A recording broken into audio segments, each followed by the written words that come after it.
Hello, everyone. Welcome to Icons. I am your host, Tulsa J. Filgens. Here with me at present is a special guest, former Executive Director of the Folk Research Center, FRC, one identified by many as the face of the Cultural Development Foundation, CDF. But before we go into what led him to be a public figure today, can you guess who this icon is?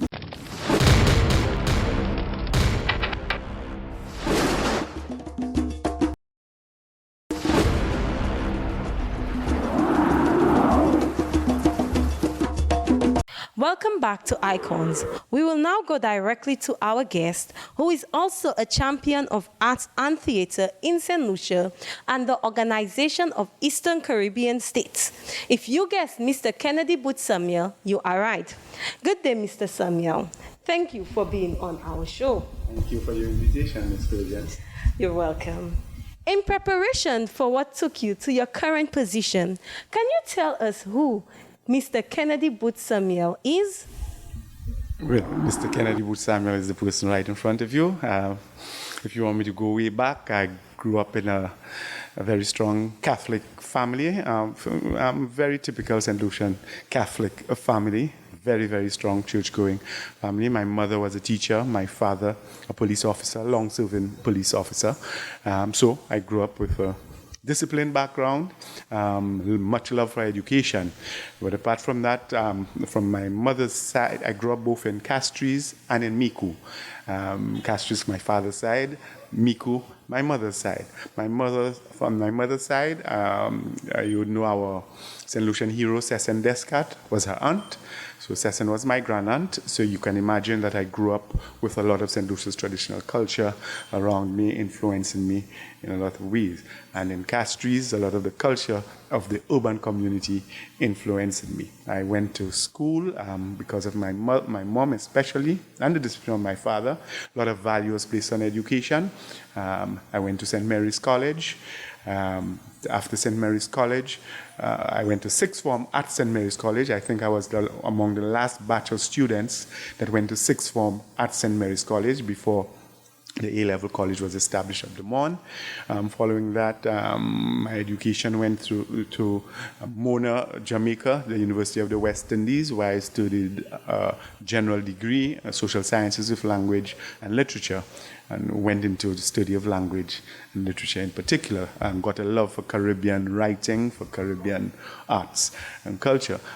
Following that, I studied education, did a master's in education first of all, a postgraduate diploma in education at the University of the West Indies in Barbados, Cavell campus. Following that, I did a master's in education at the University of Southampton in England.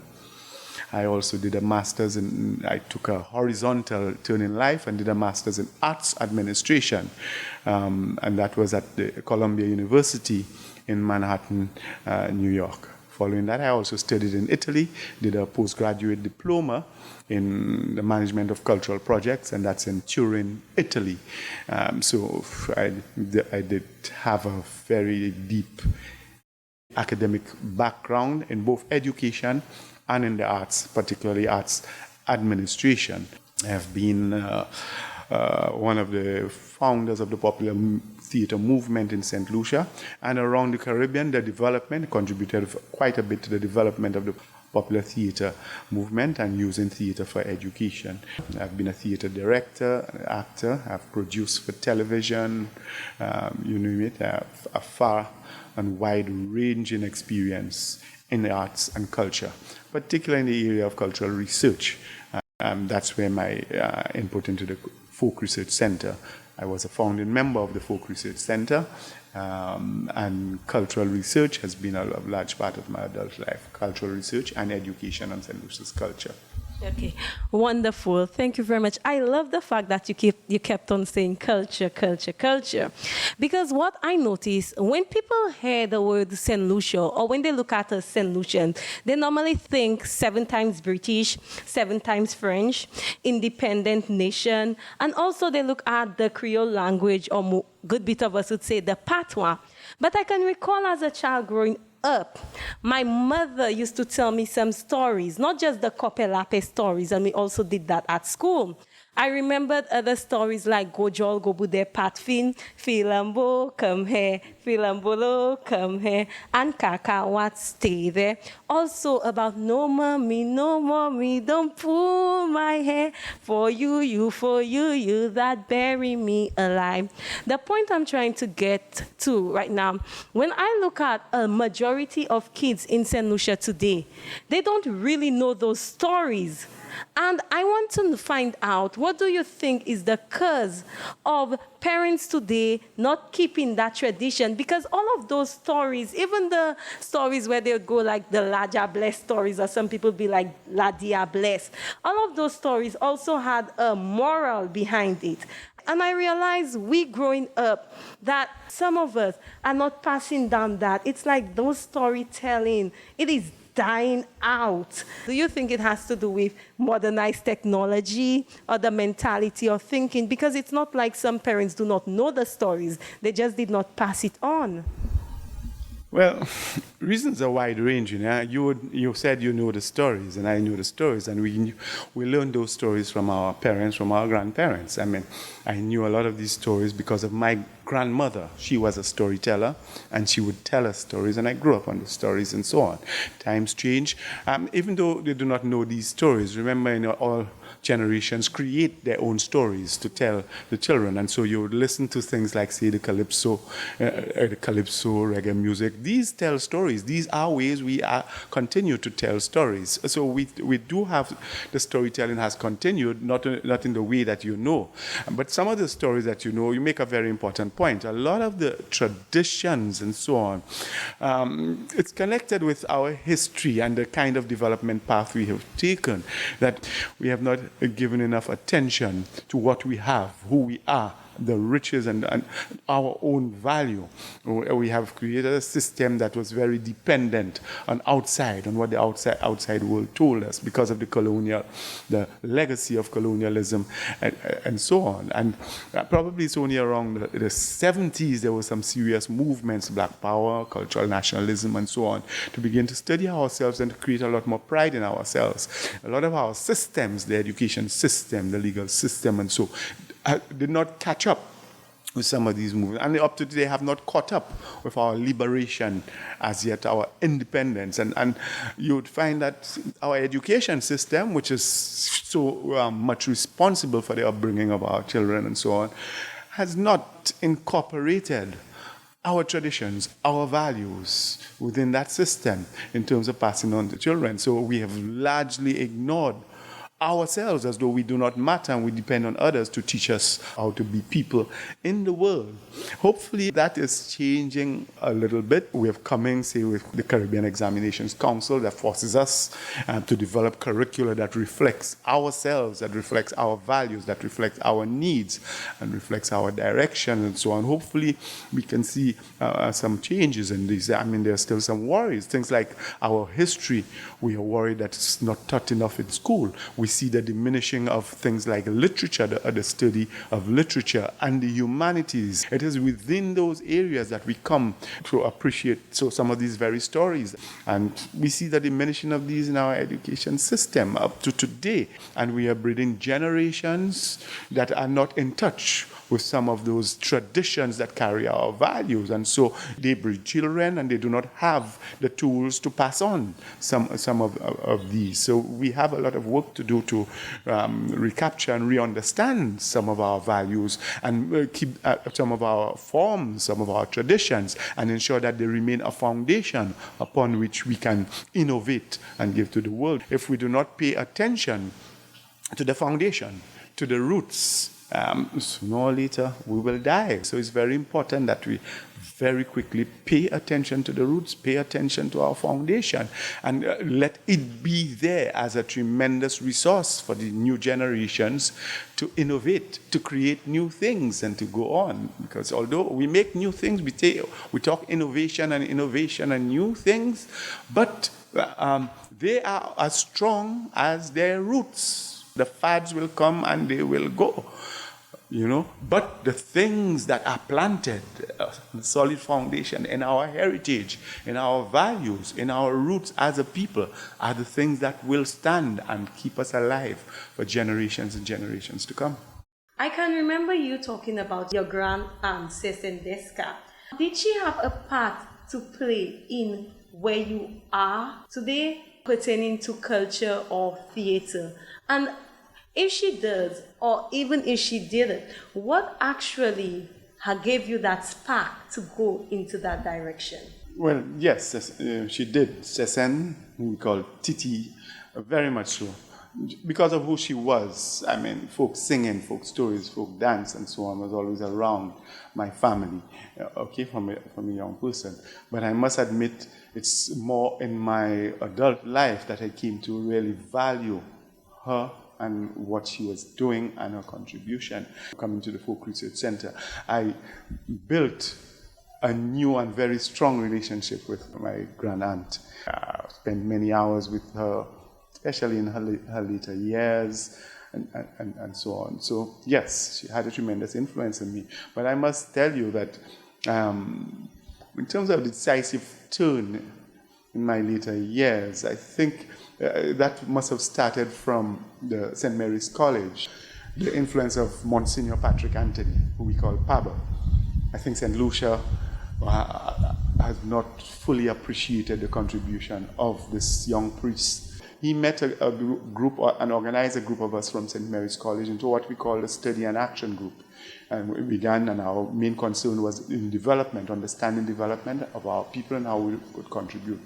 This is a long story, but out of it came the founding of the Folk Research Center by a group of us, and the beginning of our very systematic and consistent research into St. Lucia, St. Lucian life, St. Lucian community life, St. Lucian traditions, going all over the island with tape recorder, cameras, and so on, getting to know our cultural resources, getting to know persons, giants that were keeping our communities alive, keeping our traditions alive, and recording them, recording traditions that were, you could say, outlawed by church and state, things like the Kele, which is an ancestral, African ancestral religion that we found in Babano, recording them, the drum, getting to understand and know the drum in our culture, getting to understand African traditions, Indian traditions. Tremendous research and ongoing for many, many, many years. But not just research and action. Research that went into the building of our awareness of ourselves as St. Lucian and ourselves of where we want to go, and putting that into action and building the programmatic structure of the Folk Research Center that it systematically services many different aspects of our lives. So we would have a cultural education program that was aimed at the society. We would have a literacy program aimed at the society, a language development program where we began to research and understand our Creole language, what it was, how its contribution, its role in St. Lucia today, and to develop awareness and knowledge of our Creole language and more pride. We developed a popular theater program that grew and connected not just in St. Lucia. We had what we call a Théâtre Pepla, but connected up with popular theater from Jamaica, going right down to South America with organizations, and built an organization of popular theater movements right across the region that was both a cultural movement but also a revolution in its own right, education revolution in terms of our approach to education and teaching, but also a tool, a radical tool of empowerment for the majority of our people, particularly the rural folk who carried our cultural traditions. We used them and taught and facilitated their understanding of how to use them to contribute even more to the development and change in their societies. Yes, I will mention the influence of Monsignor Patrick Anthony and our development of the Folk Research Center has been a very decisive development in my life that given me what you call the spark to continue working and understanding the importance of working culture and the arts. RCI posted an article stating that the Board of Cultural Development Foundation has made a surprising announcement which the staff say took them off guard which of course is your departure. Tell us about that shocking moment and what was the cause for you and the people of Fair Helen. Hold your thoughts. We will get the story after these messages.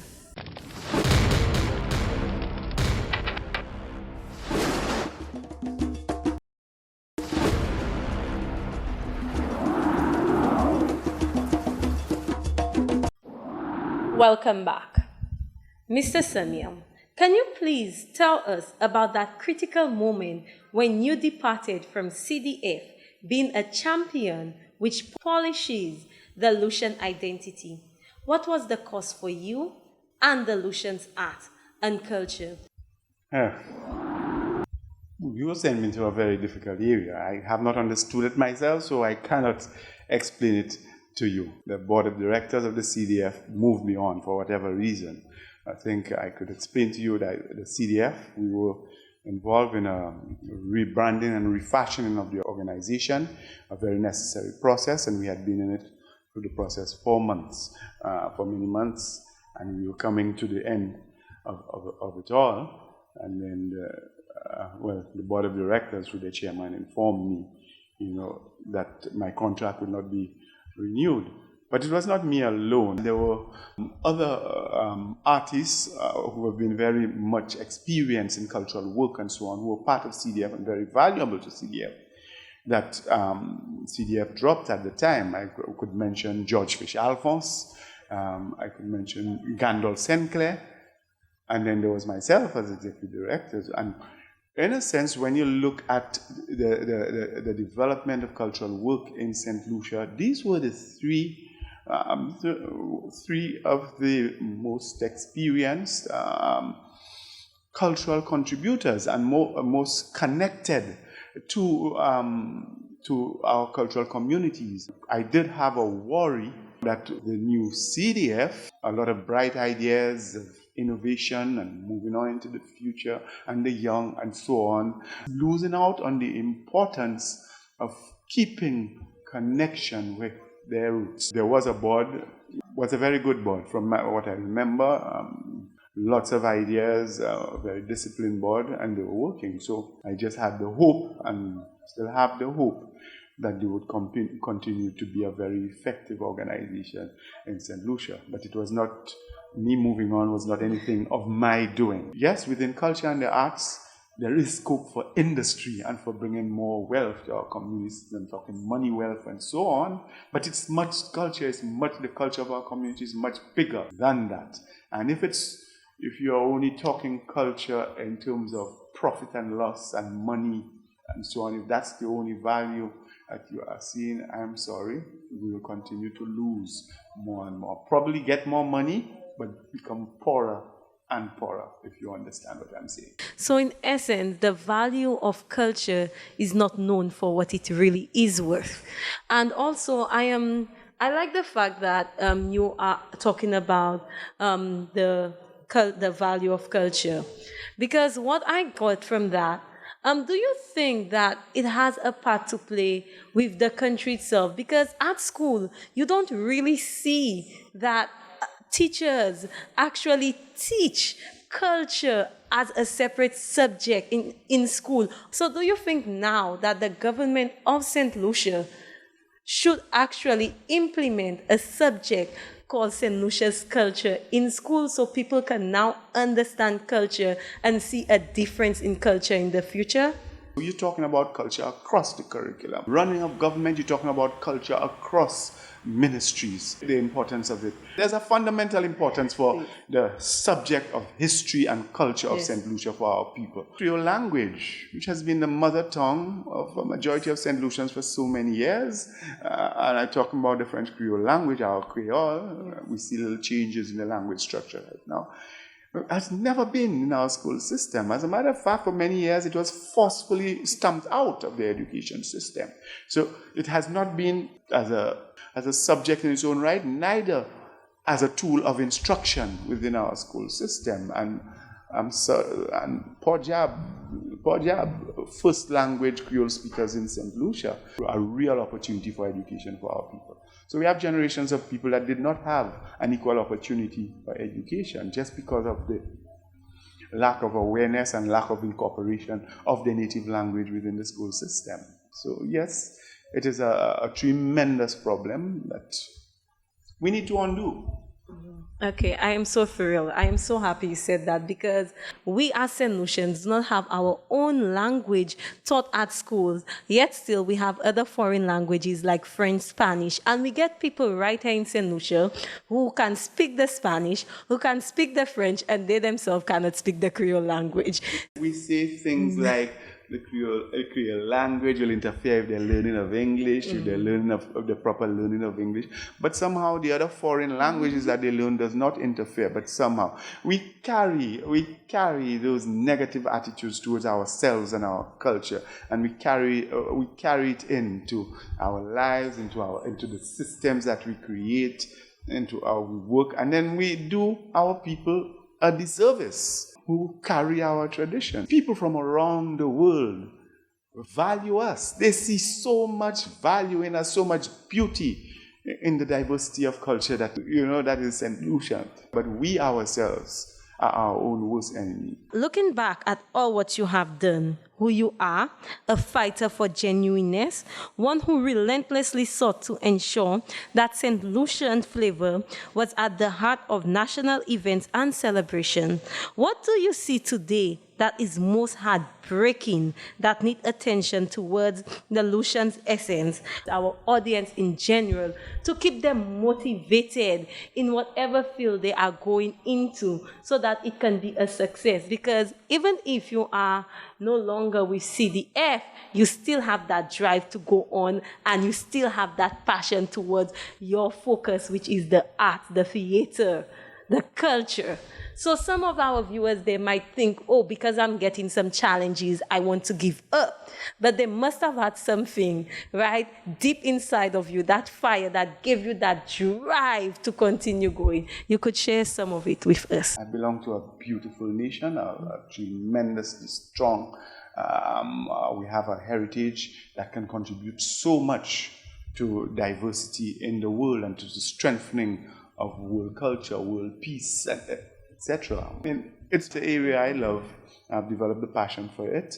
And so when I work in the area of culture, it's not work, it's life for me. So I just continue. What I could say to others is to find your passion in life and just stick at it. That is the area of your contribution to yourself and to your society and to your community. Stick at it. Stick at the struggle.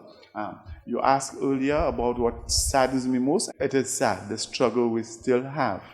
And as I say more and more, I see things like history, the humanities, and interest in some of these areas that cater for the development of the whole person.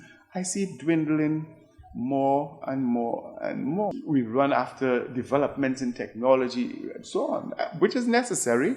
I mean, it gives you tools to survive and to live and to push forward in the modern world. But when we run after these things in themselves alone, these things are tools, new tools that should serve natural life. But when they become the life in themselves and they become the things, and we go astray without even realizing that we are so astray, that we are weak, and that we will just keep on dying. As the new things develop in education and so on, we must understand that these things are there for us to strengthen our natural life rather than replace. I think the area of education and what's happening there is what saddens me the most. But it is in that area I see we have a lot of work to do and a lot of potential for the development, for the real sovereign development of our people. Thank you for watching, and we will be back with another exciting episode, same time every week, bringing to you the voices of icons as a guide for a better and